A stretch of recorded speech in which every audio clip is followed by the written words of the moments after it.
Aleluia, aleluia. Você pode sentar.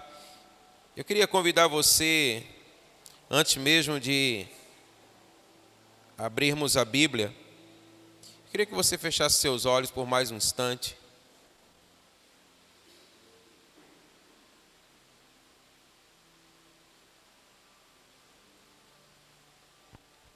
Que você fizesse a sua oração e você pedisse ao Senhor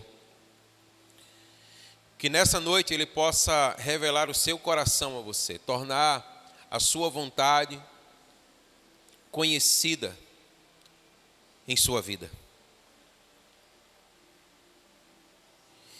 Ah, Senhor, como nós somos felizes, Pai, por estarmos aqui nesse lugar. A Tua palavra declara que quando 2 ou 3 reúnem-se em o nome do Senhor, ali o Senhor manifesta a Sua presença. Sim, Senhor, esse é o desejo do nosso coração e essa é a nossa oração. Que nessa noite nós possamos receber da parte do Senhor revelação, ou seja, conhecimento da Sua palavra. Ó Pai, no nome de Jesus, que absolutamente nada venha impedir a revelação do conhecimento da Sua palavra, Pai. Em nome de Jesus, fala ao nosso coração. Nós queremos ouvir a Tua voz, nós temos necessidade de ouvir a Tua voz. Ó amado Espírito Santo, flua nesse lugar, com todo o seu poder, tocando, Senhor, cada vida, tocando cada coração, trazendo uma palavra, Pai, da parte do Senhor, que venha nos colocar, ó Deus, no centro da Sua vontade. Ó Senhor, em nome de Jesus, nós declaramos que absolutamente nada há de impedir-nos de ouvir a Sua voz nessa noite. Que nada, Senhor, vai nos impedir de receber do Senhor aquilo que o Senhor tem para nos dar. Nós te pedimos isso, Pai, confiados no nome que é sobre todo nome, que é o nome de Jesus. Você que crê, diga amém. Amém. Aleluia. Eu quero convidar você a abrir a sua Bíblia na primeira carta de João, capítulo 3. 1 João, capítulo 3. Eu quero ler com você a parte A do verso 1. 1 João 3. A palavra do Senhor diz assim: vejam que grande amor o dos filhos de Deus, e de fato somos filhos de Deus. Você pode dizer amém? Amém. Aleluia. Olha que palavra tão preciosa, tão extraordinária. Olhe o tão grande amor com o qual o Senhor nos tem amado, a ponto de sermos chamados seus filhos. Irmãos, isso é glorioso demais, amém? Glorioso demais. A palavra de Deus, ela nos ensina que todos nós nascemos com um propósito. E vivermos o nosso propósito é encontrarmos o nosso destino. Contudo, nós só viveremos o nosso destino se tivermos uma identidade firmada. É preciso, de fato, conhecermos quem somos. E a respeito disso, a nossa identidade, se ela não estiver firmada de fato, nós não viveremos tudo aquilo que o Senhor tem para nós. E é interessante, irmãos, porque a nossa identidade, ela não está firmada nos eventos do passado da nossa vida, mas ela está firmada na nossa origem. Você pode dizer amém? E é tão precioso nós compreendermos essa verdade, porque, olha, há uma grande diferença entre passado e origem. Voltar ao passado pode trazer lembranças que não nos inspiram a ter esperança. Às vezes nós podemos ter tido um passado amargo, sofrido, experiências dolorosas que marcaram a nossa vida e que não trazem nenhuma perspectiva ou esperança acerca do futuro. E talvez então voltar ao passado seja tão sofrível quanto o tempo em que ele se deu. Agora, quando nós falamos de origem, nós estamos falando, irmãos, do nosso destino. Então, olha, Deus, o nosso Criador, Ele nos fez mais do que suas criaturas. Você pode dizer amém? A palavra diz que Ele nos fez seus filhos. E Ele ainda nos presenteou com o seu Espírito Santo, amém? Então declare comigo, diga assim: eu sou filho.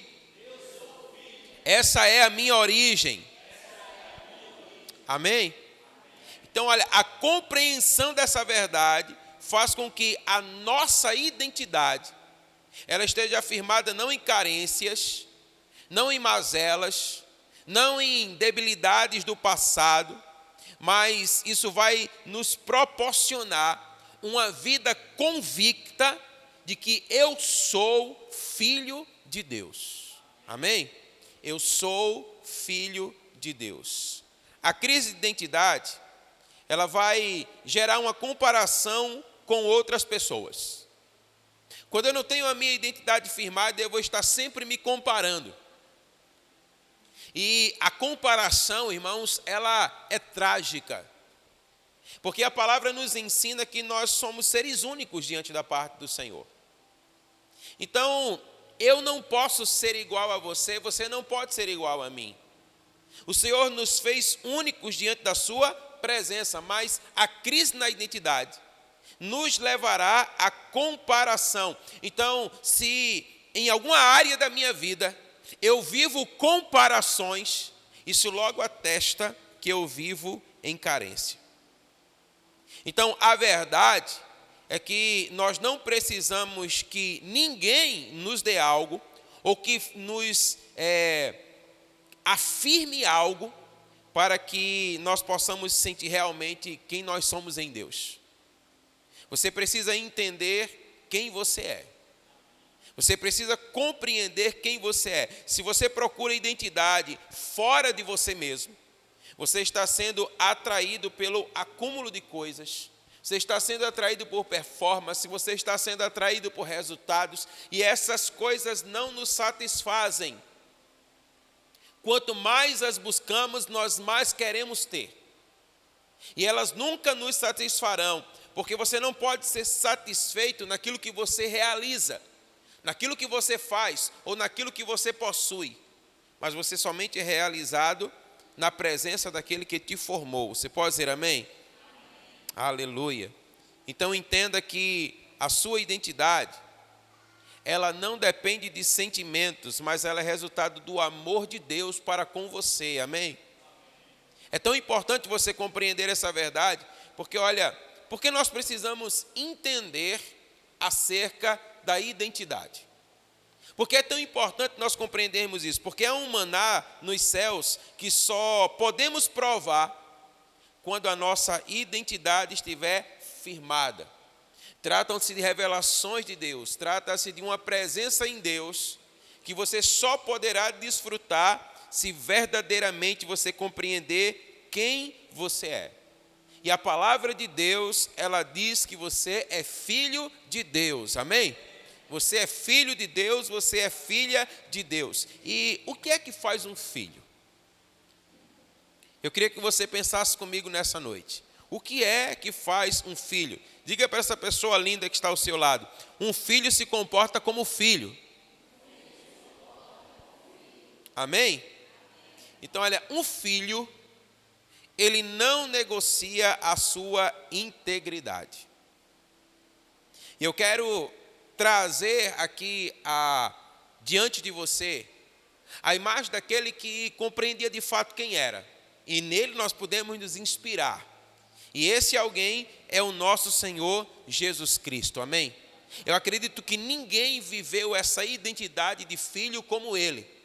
Então nós temos muito a aprender com ele. Jesus, ele não negociava a sua integridade, ele não negociava quem ele era. E é interessante porque ele não se importava em tomar decisões impopulares, irmãos. Você já parou para pensar que é exatamente tudo isso que nós vivemos hoje em dia? Nós vivemos um tempo onde nós estamos sempre pensando naquilo que vão pensar a nosso respeito. Será que aquilo que eu vou falar, será que a maneira de agir, talvez até mesmo de vestir, como me comportar, será que eu vou ser aceito? Será que vão permitir que eu faça parte da turma? Então nós estamos pensando nessas coisas, e quando nós pensamos assim, isso demonstra de fato essa falta de integridade. Então Jesus, ele era aquele que, ele tomava as decisões que precisavam ser tomadas. Ele não as negociava. Ele se posicionava por aquilo que ele era e não pela necessidade de aceitação das pessoas. Você consegue começar a compreender porque você precisa se ver como filho de Deus, como aquilo que de fato você é.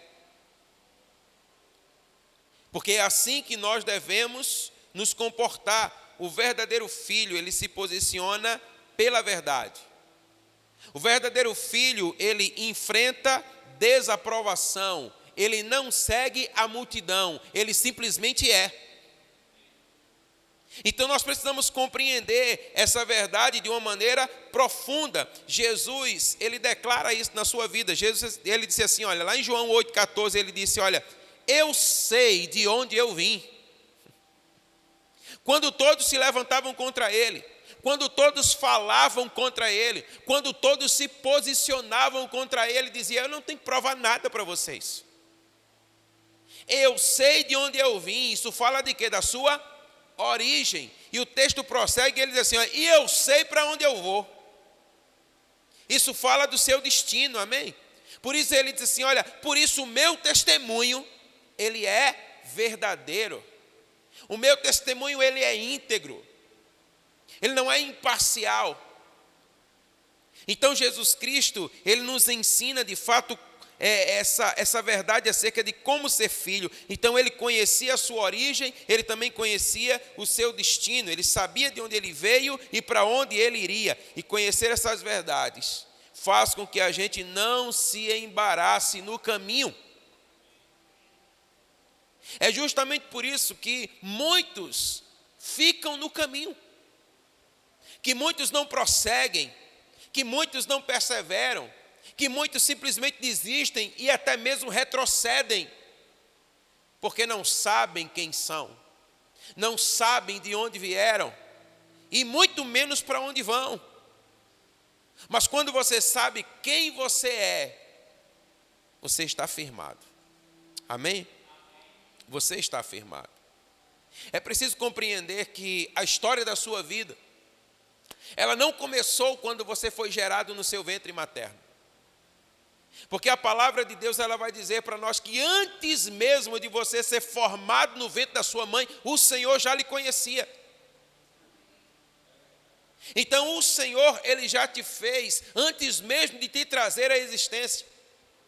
Compreender isso, queridos, nos faz vencer talvez alguns traumas e algumas experiências mais que nós vamos amargando ao longo da nossa vida. É por isso que nós precisamos, para tratar determinadas situações no nosso interior, não é voltar ao passado, mas é voltar à nossa origem, amém?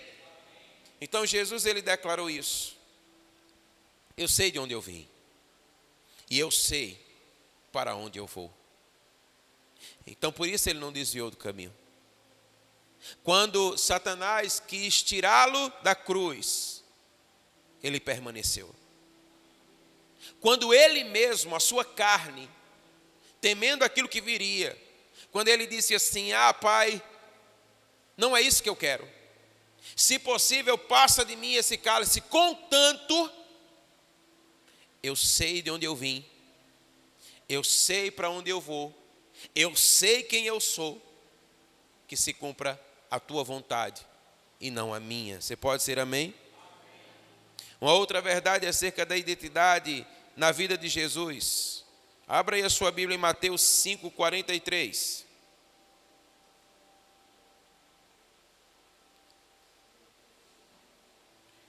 Mateus capítulo 5, o verso de número 43.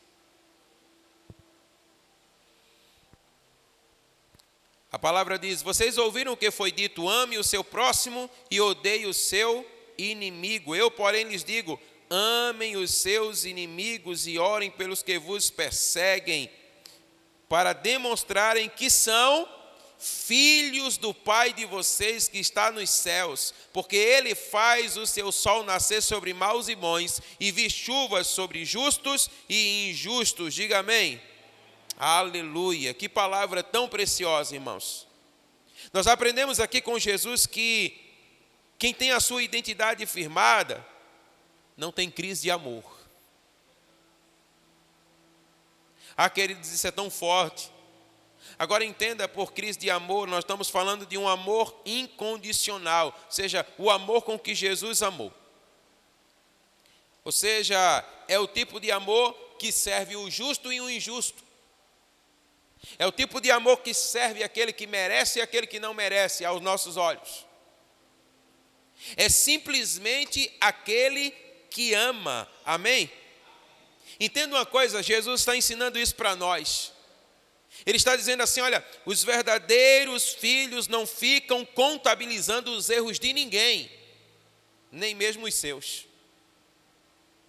Mas aqueles que são carentes de amor não conseguem enxergar essa verdade.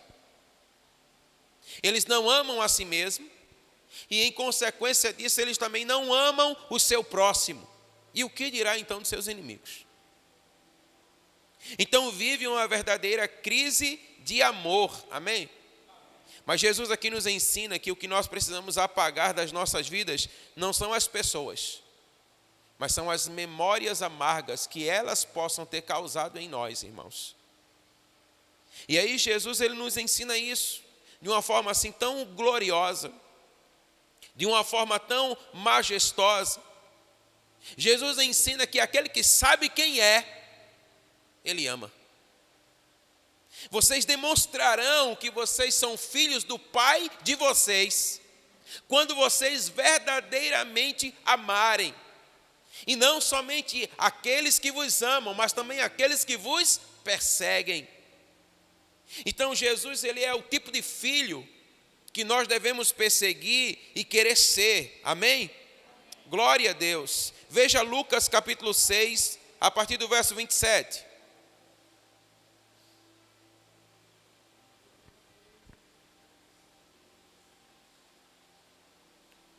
Lucas 6, a partir do verso 27.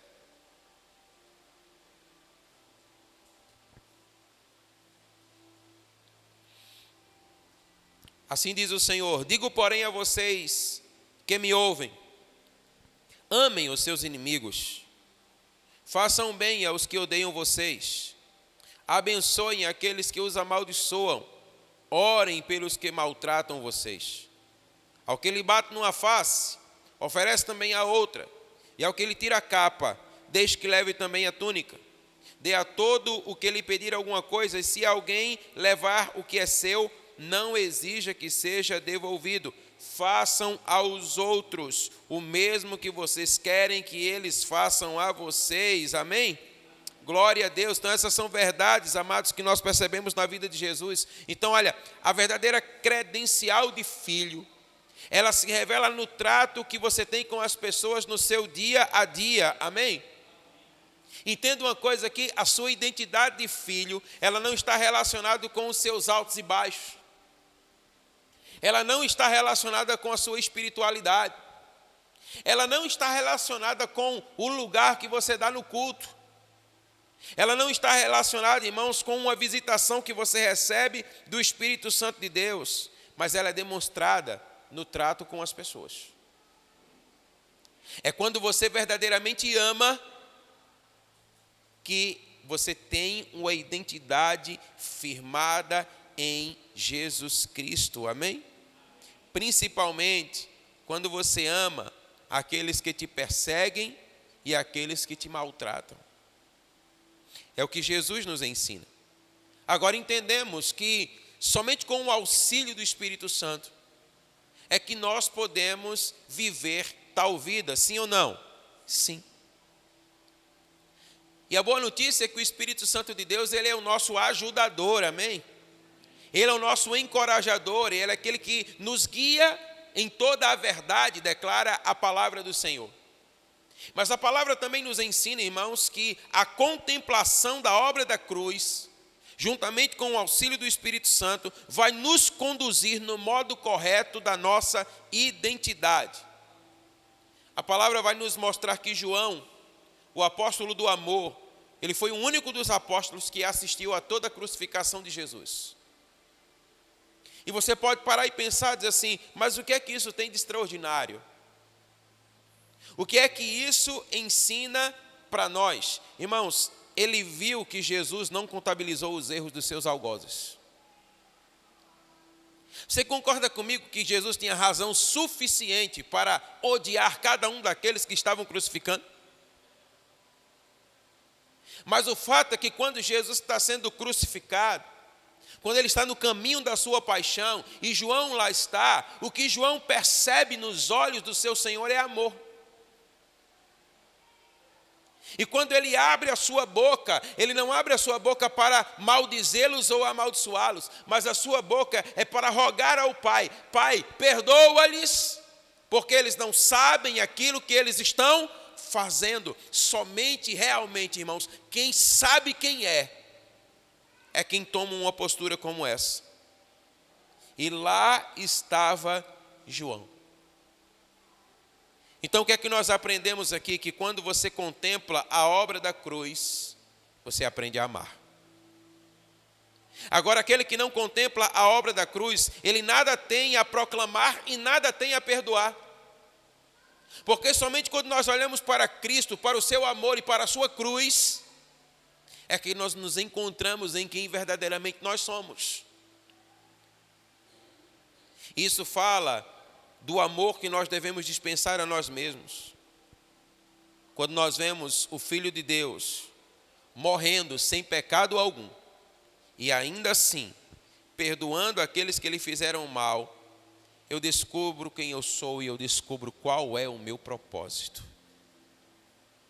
Ser filho de Deus traz implicações para as nossas vidas.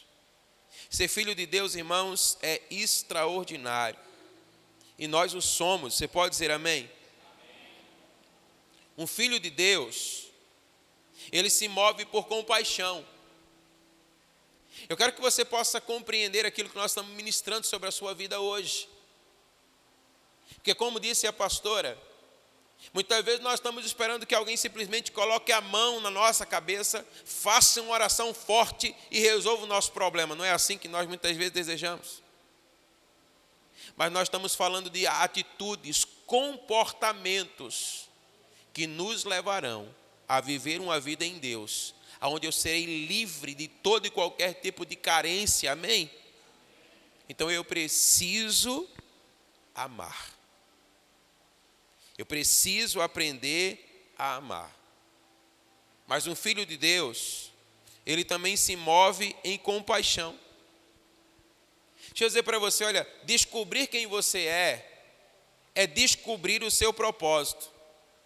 O nosso coração, irmãos, de pedra, ele só se torna um coração de carne quando nós descobrimos por que é que as pessoas choram. Você já parou para notar como o nosso coração é duro, como nós somos indiferentes? Como nós nos importamos somente com aquilo que é propriamente nosso? Isso revela, queridos, carências na nossa vida. Porque, olha, toda faceta de orgulho é carência na alma. Então, quando eu me importo somente com aquilo que é meu, isso demonstra que há uma lacuna na minha alma que precisa ser preenchida. Há uma pedra, uma geleira no meu coração que precisa ser quebrada. E eu quero compartilhar com você uma história simples que demonstra isso. Conta-se que certa vez um pai, ele entrou com 3 filhos no metrô. E os seus filhos, eles estavam chorando, chorando, chorando. E o seu pai nada fazia para que os seus filhos parassem de chorar. E um burburinho começou a acontecer dentro daquele trem. Sabe, as pessoas logo começaram a ficar insatisfeitas. Será que esse pai não faz nada com esse menino para fazer esse menino parar de chorar? Até que alguém, por fim, se levanta e diz assim: olha aí, você não vai fazer nada. Você não percebe que você está perturbando aqui a nossa caminhada, está perturbando a nossa viagem? Por que você não faz nada para esses meninos pararem de chorar? E aquele pai olhou para aquela pessoa e para todos que estavam ali, disse: é porque nós estamos vindo do hospital e eles acabaram de saber que a mãe deles faleceu.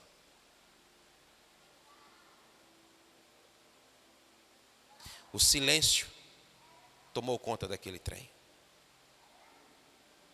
Nós só vamos aprender a ter compaixão, irmãos, quando nós descobrirmos por que as pessoas choram. Os filhos de Deus se movem em compaixão. O Filho de Deus, Jesus Cristo, naquela cruz, sabe, carregando o meu pecado, seu pecado, sentindo dores no seu corpo, ele teve a capacidade de olhar para aqueles que os estavam crucificando e dizer assim: perdoa-lhes. Então o Filho de Deus, ele se move em compaixão. Então eu e você precisamos aprender a nos mover em compaixão, amém? Deixa eu dizer algo para você: se a doença das pessoas não te causa compaixão, você está mais doente do que elas. Irmãos, a compaixão, ela precisa, sabe, encontrar um lugar em nós. Nós precisamos sentir a dor do outro.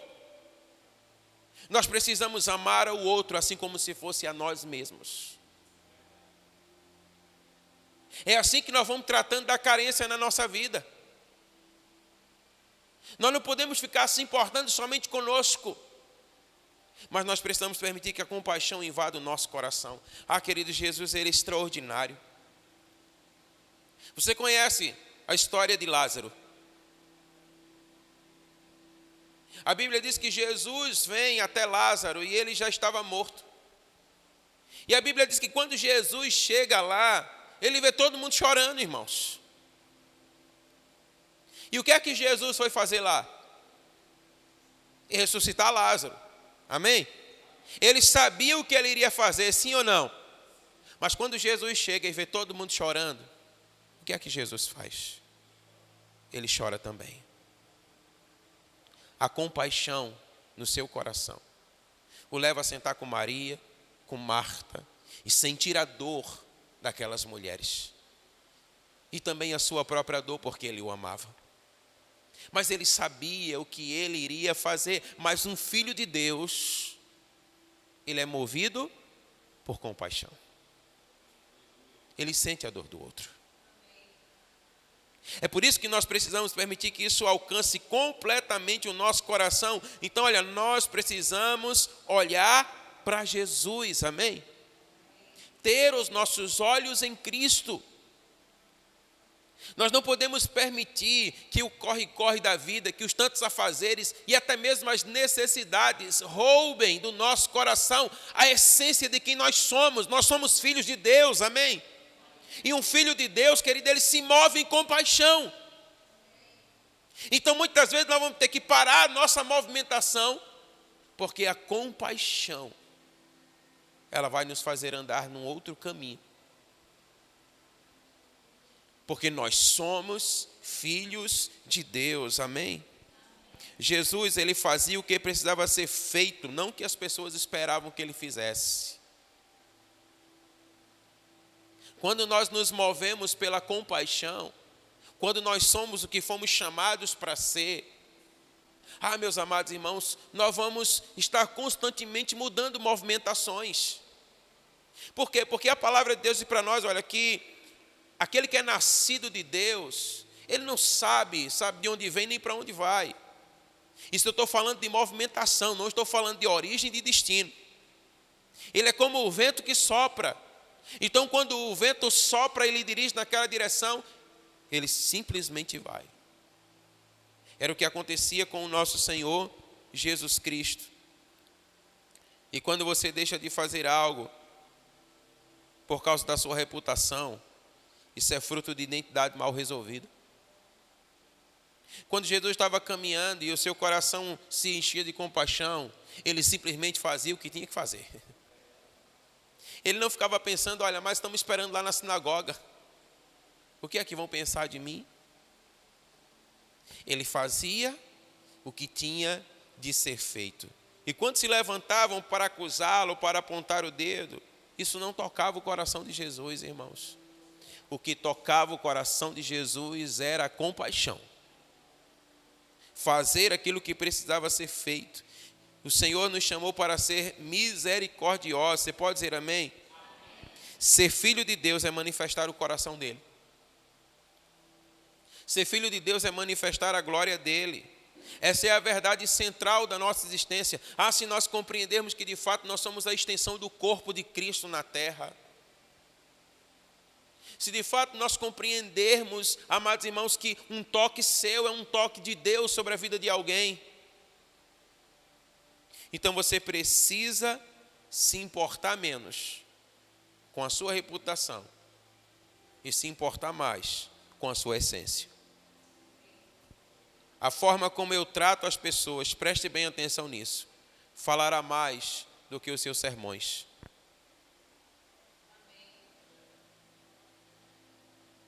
Não é aquilo que você fala, é aquilo que você é.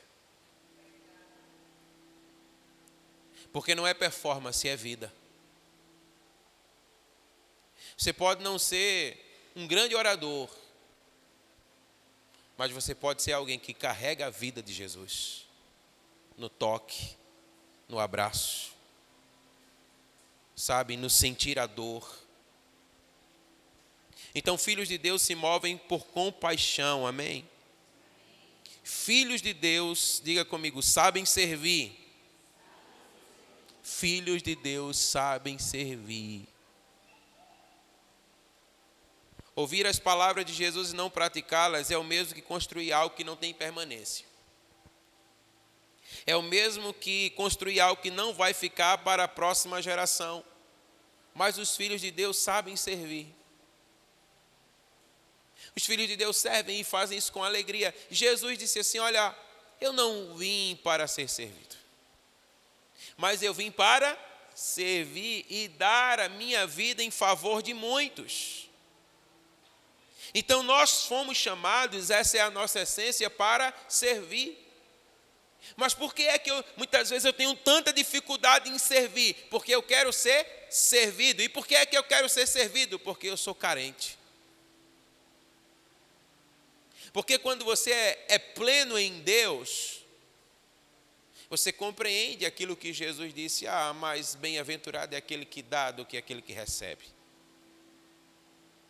Então, quando eu trato dessas coisas na minha vida, eu tenho prazer, eu tenho alegria, eu me regozijo em dar, em abençoar. É por isso que Jesus está dizendo assim, olha, você é pleno em Deus? Se você tem 2 túnicas, reparta uma. Se alguém vem te bater numa face, você sabe, você não vai revidar. O que Jesus está dizendo para você e para mim é, olha, você precisa entender quem você é. Então, se você é, não há crise em você. Você não tem que ter razão de nada, você não tem que estar provando nada para ninguém. Você é plenamente satisfeito. Mas e aquilo que falam de mim? O que importa é aquilo que o Senhor diz a seu respeito. Então, o Filho de Deus, ele serve, amém? Uma outra verdade acerca dos filhos de Deus. Filhos não afastam os seus irmãos. Diga amém. Eu quero ler um texto. 1 Coríntios 11, 26.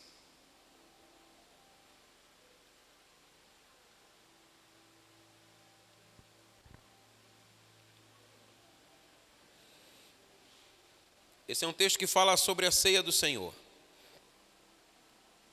1 Coríntios 11, 26. Porque todas as vezes que comerem este pão e beberem o cálice, vocês anunciam a morte do Senhor até que Ele venha. Glória a Deus, amém, irmãos? Pense comigo, por que é que eu devo participar dessa refeição? Por que é que eu devo participar da ceia do Senhor? Por que é que nós devemos viver a comunhão? Por que é que a palavra de Deus, ela recomenda para nós, não deixeis de congregar como é costume de muitos? Porque a palavra nos recomenda sermos um, assim como Deus e o Filho, o Pai e o Filho são um. Por que nós devemos participar desse momento? E a palavra já diz, olha, para anunciar a morte de Jesus. E o que era anunciar a morte de Jesus, senão a verdadeira razão ou a causa pela qual ele morreu? E qual foi a causa pela qual ele morreu? Ele veio buscar aquele que se havia perdido, amém? Então, quando eu estou comendo, eu estou anunciando que qualquer um pode assentar-se à mesa. Você está me entendendo, amém, irmãos? Quando nós estamos comendo, nós estamos anunciando que você é bem-vindo à mesa. Você deve vir à mesa e você deve sentar-se à mesa. Foi isso que Jesus nos ensinou. As nossas palavras e atitudes devem ser palavras de reconciliação e de aceitação. Nós devemos chamar para perto e não afastar para longe. Querido, Jesus ensina isso como ninguém. Olha, Jesus, ele abraça o leproso quando todos o repeliam. Jesus dizia, senta na minha mesa. Jesus curava a prostituta quando todos a queriam apedrejar. Vai, não faça mais. Nós vamos perceber que Jesus vai sempre trazendo para a mesa aqueles que eram repelidos. Sabe, ninguém queria sentar com o publicano, e Jesus vai na casa do publicano, e todos falam, se ele soubesse quem ela é. Se ele soubesse quem ele é, sentar na mesa dele e ir na casa dele. E Jesus então já apontava o seu destino. Eu vim para salvar aquele que está perdido. Jesus trazia para o convívio, trazia para o coração de Deus, e nós devemos trazer para o corpo de Cristo, amém? Então o Filho de Deus, ele não afasta os seus irmãos, mas ele aproxima os seus irmãos. Ele vai em busca dos seus irmãos.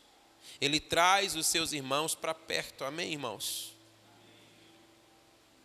E por fim, filhos, eles ganham uma nova visão.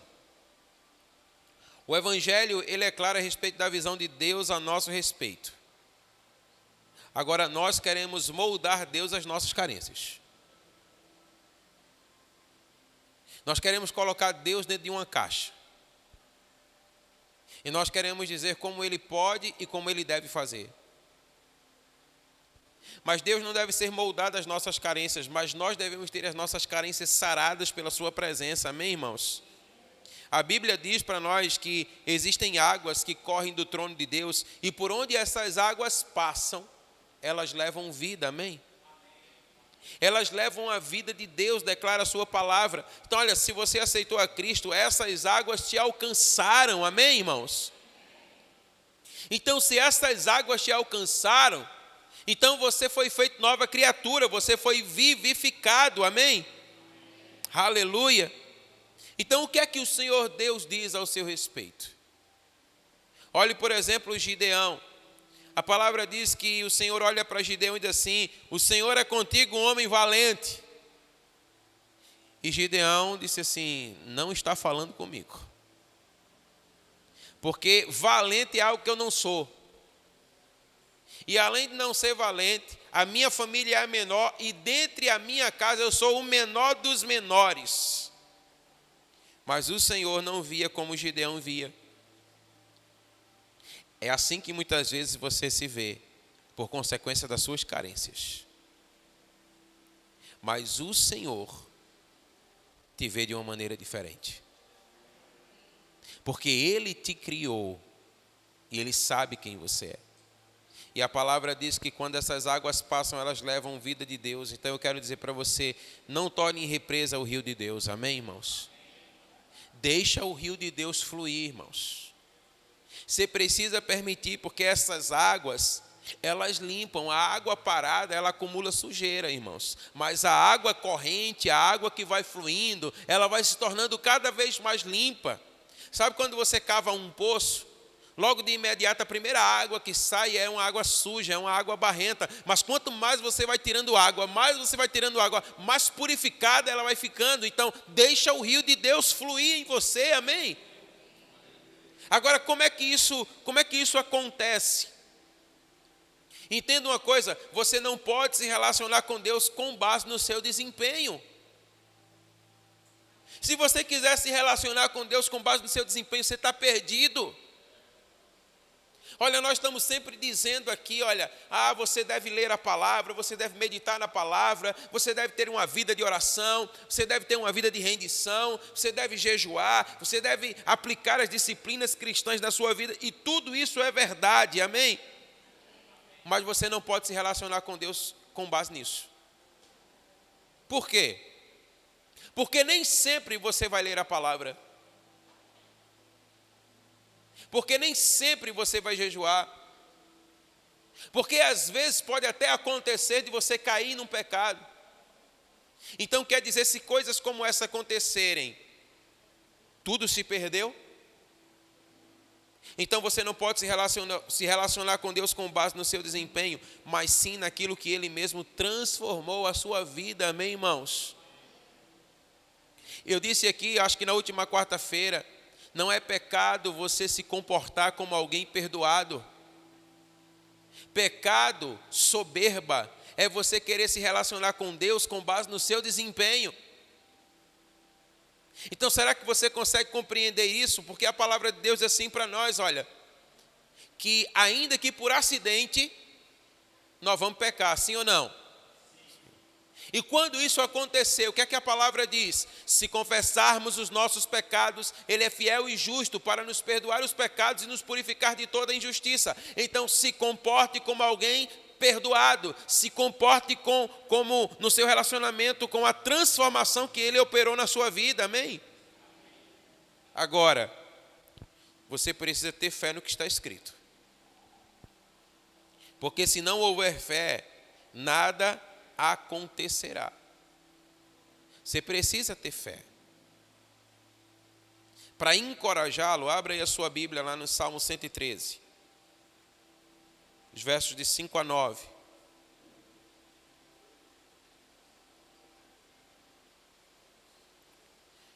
Salmo 113.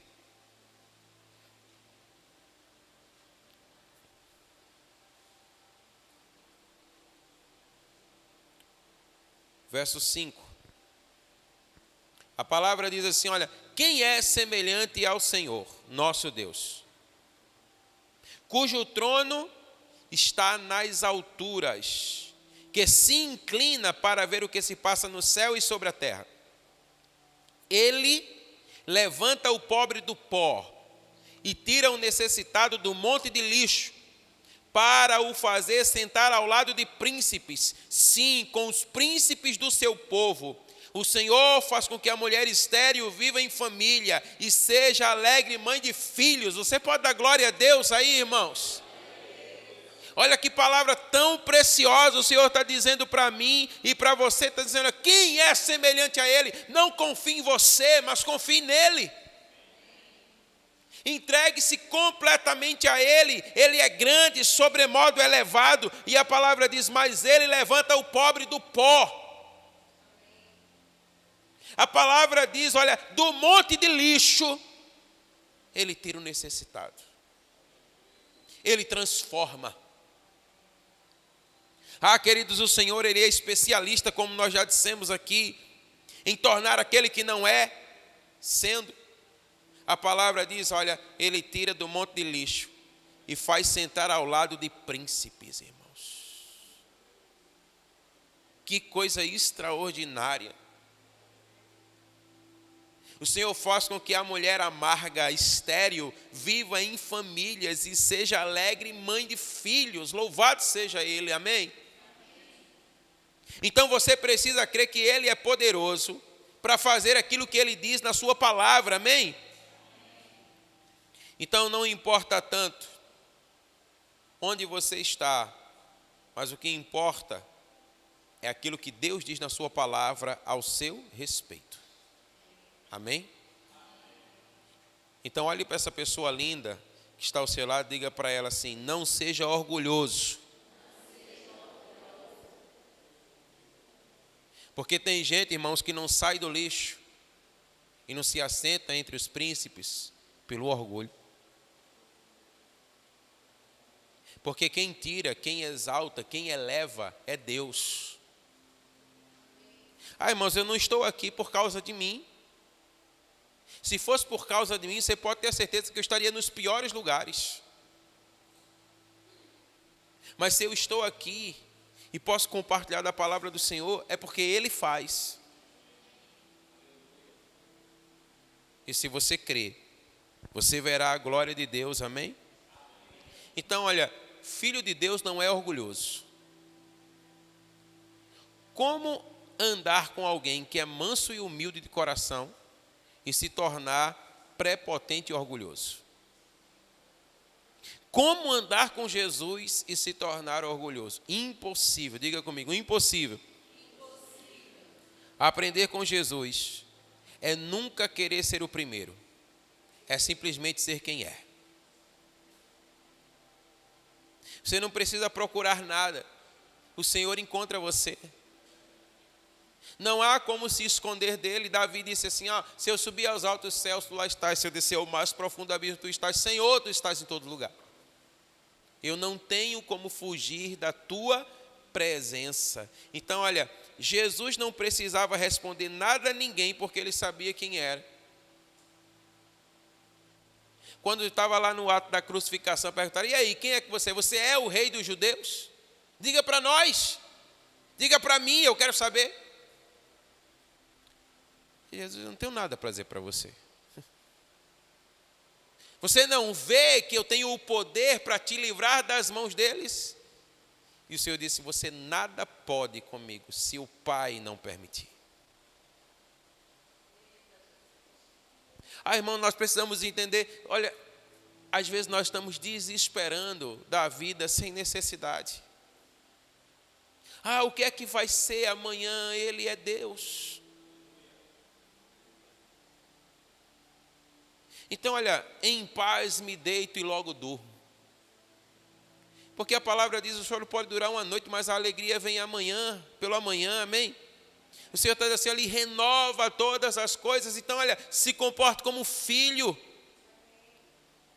Não seja orgulhoso, se lance nos seus braços e deixe que Ele faça isso na sua vida. A Bíblia diz que Jesus ele tinha muita fama. E a fama dele se espalhava por toda a terra. E muitos o procuravam. Ele estava sempre sendo procurado. Houve até um momento que quiseram erguê-lo e exaltá-lo como rei. E o que era que Jesus fazia? Saía para os lugares desertos. Irmão, Jesus, ele é extraordinário. Ele não se satisfazia no fato de que as pessoas se aglutinavam a ir até ele, mas ele se satisfazia na presença do Pai.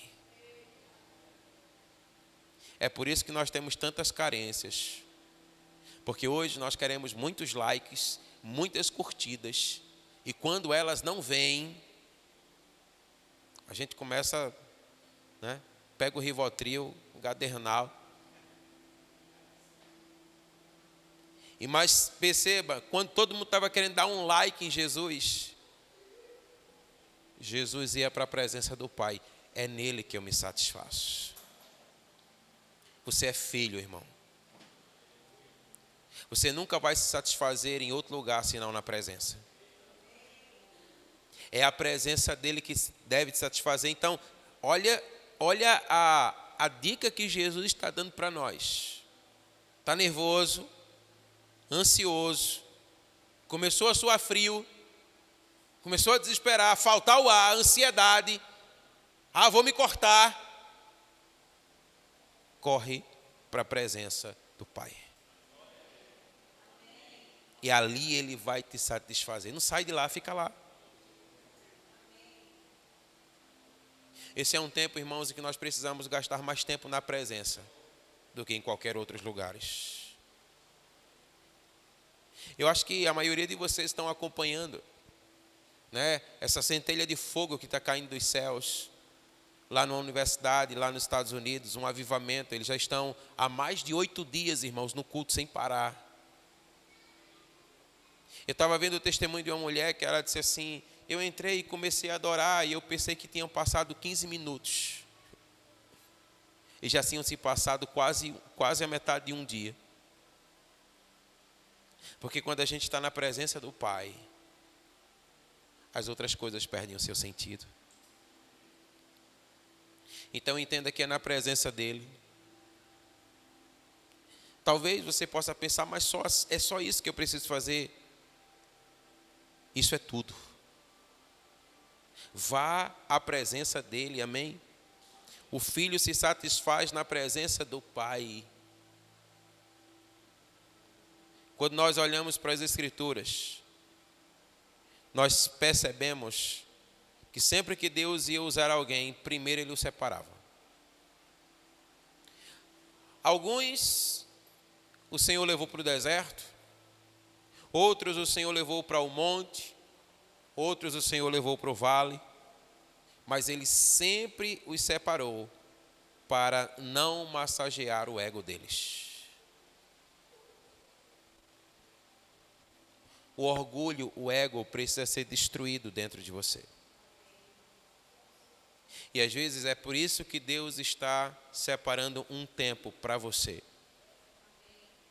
Só que você está fazendo da maneira errada.